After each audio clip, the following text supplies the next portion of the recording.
Welcome to the Patriot Hour update video for 6/6/2018. We got some big news, breaking news. Mccabe, he's wanting immunity to talk. A watchdog group is saying that Comey totally neglected his duties, overstepped when he talked and gave that press conference. It should have been the DOJ. They're the one that, the FBI investigates, the DOJ presses charges, and it should have been Loretta Lynch.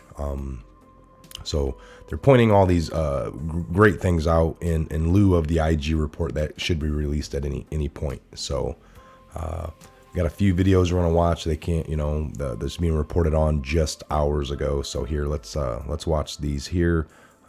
Again, welcome to the Patriot Hour. I'm Michael. If you're new to the channel, please subscribe, ring the bell, and we'll be right back.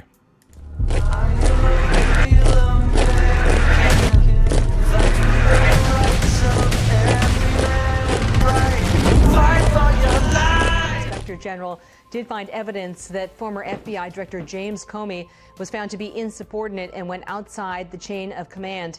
Based on our ongoing reporting, we understand one of the primary episodes the Inspector General was investigating was his decision in July of 2016. You see the event here, or you did just a moment ago, to publicly announce the findings of the FBI investigation that used the code acronym MYE, or mid-year exam, and that he was recommending against criminal charges. That's the key development there, because typically that decision would be under the purview of the Attorney General Loretta Lynch, but that was a responsibility that Director Comey took upon himself. Also, in a separate development, Fox News has obtained these congressional letters that show the former FBI Deputy Director Andrew Mccabe, who worked directly for James Comey, wants a special status if he testifies before the Senate Judiciary Committee later this month about that same Inspector General's report. This special status is called use immunity, and under those conditions, McCabe's testimony cannot be used against him in a criminal prosecution.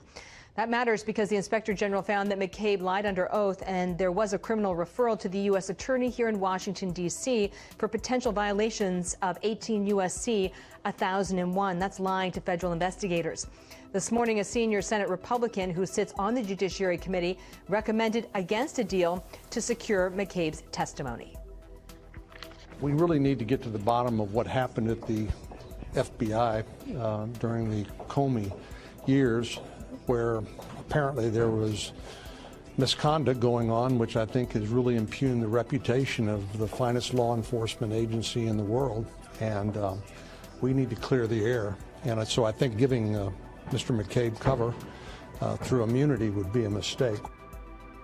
McCabe's lawyer said in a quote, McCabe is willing to testify, but because of the criminal referral, he must be afforded suitable legal protection, adding that if he were unable to get such a deal, McCabe will have no choice but to invoke his Fifth Amendment privilege against self-incrimination. Based on the timing, this continues to be a very fluid situation. As you know, Harris, there is a date on the calendar for Monday next week for open public testimony in front of the Senate Judiciary Committee. That's the lead committee for the Inspector General's report.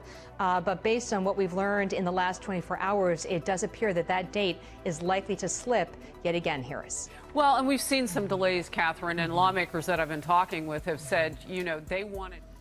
Oh yeah, we've seen delays for years on all this crap. Nothing new there, but patience is key. We've been waiting this long. What's a little bit longer? But that is key. McCabe, this is a common thread. If you remember during the Hillary email thing that was being looked at by all these same bad actors, McCabe, Comey, Strzok, T.P.H, all these same people that are now wanting, that's all, what they all got back then, immunity.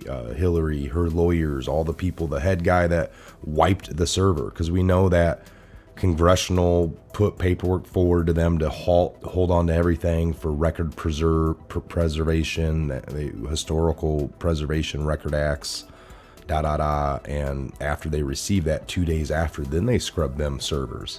It's 2 days after they received it. So whether it was Hillary ordering them to do it or they just took it upon themselves, but it's kind of funny that they did that a few days after receiving the notice of not to do that. So again, all these crimes, people were given, you know, the people they should have been going after the hardest, they were given immunity deals. So, you know, it's just unbelievable, folks. So we will see how that unfolds. All we can do is kind of wait it out now, see when their day comes in court, how it pans out, what they have. I wouldn't be cutting any deals. I would slam the book at this guy and Comey and all the rest of them. So, all right, this is a Patriot Hour. I'm going to leave you here with another little video on our way out. So check this out, and we will be back here later this evening. So again, if you're new to the channel, thanks for stopping by. Please subscribe, like, share, comment. Check the description box. Drop us an email, and we'll see you back here real soon. God bless, Godspeed, and have a great evening to each and every one of you. We'll see you back.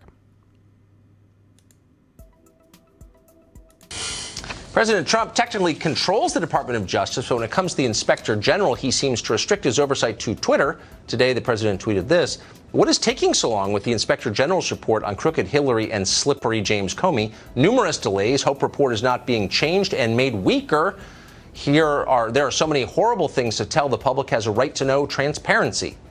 Which raises the question, where exactly is that report? Why haven't we seen it? What could be in it? Byron New York follows all of this for the Washington Examiner, and he joins us tonight. Byron, what do we know about this report? Well, I'm afraid the president's going to have to wait a little longer. It appears that it's going to be delayed again. The Senate Judiciary Committee had scheduled a hearing for today where they were supposed to talk about it. Well, that got delayed until next Monday, the 11th. Now I'm hearing it might be delayed beyond that. The reasons, feet are being dragged somewhere in this process. There is a hang-up with classified information, and perhaps the most intriguing in the last at least month or 6 weeks, the Inspector General has gotten new information and actually interviewed new people. Don't know exactly what that's about, but it shows an investigation that's been going on. What do we know about the now. content so far? All right, it's going to be probably close to 500 pages, and you can expect a lot of discussion on several topics. Expect a lot of discussion about that Loretta Lynch Bill Clinton meeting on the tarmac in Arizona. He has looked in, the Inspector General has looked into that a lot. Expect a lot of discussion on James Comey's decision to draft an exoneration memo for Hillary Clinton long before she had interviewed Hillary Clinton, or at least a dozen other important witnesses. Expect a lot of discussion on whether Comey was trying to affect the outcome of the election on October 28th before the election day. Yes. In which he reopened the investigation. The Democrats specifically wanted the Inspector General to look into that. Look into discussion about when Andrew McCabe first learned that there were Hillary Clinton emails on Anthony Weiner's laptop. Remember that? That was the reason that Comey reopened the investigation, but what we found out was that McCabe knew about it much earlier in October. Did he drag his feet? If so, why was that? Just a couple of more things. Look for discussion of Comey's long statement on July 5th in 2016 saying that Hillary Clinton would not be charged. That was not the way these decisions are usually announced, so there's going to be an investigation of that. Look into why Loretta Lynch did not appoint a special counsel to look into this, and why Andrew McCabe took so long to recuse himself. Remember, his wife had gotten a huge Clinton-related contribution. Last thing, the thing we've heard the most about, which is McCabe versus Comey on this leaking thing. McCabe says, well, you told me it was okay to leak, and Comey said, well, no, I didn't. We may not get a whole lot more on that simply because we've already gotten a lot through the Office of Professional Responsibility. So the other thing that people are waiting for is some resolution to the McCabe question. So apparently we have read that he committed perjury or lied to federal agents in the course of an investigation into himself. That would be for civilians a felony. Is that a felony in his case? Will he be charged? Well, we don't know. There has been a criminal referral to the Justice Department to look into this. And by the way, it has now been reported McCabe was invited to testify at this hearing, Judiciary Committee hearing, whenever it is, and he has asked for immunity in exchange for his testimony. If he doesn't get it, he would have to take the Fifth Amendment. So unlikely to see him say anything to them, but clearly he is concerned about criminal exposure from whatever is in this report. 500 pages. It's a long read. I can't wait. Byron New York, I think one of the most credible sources of information on this. Thank you. Thank you.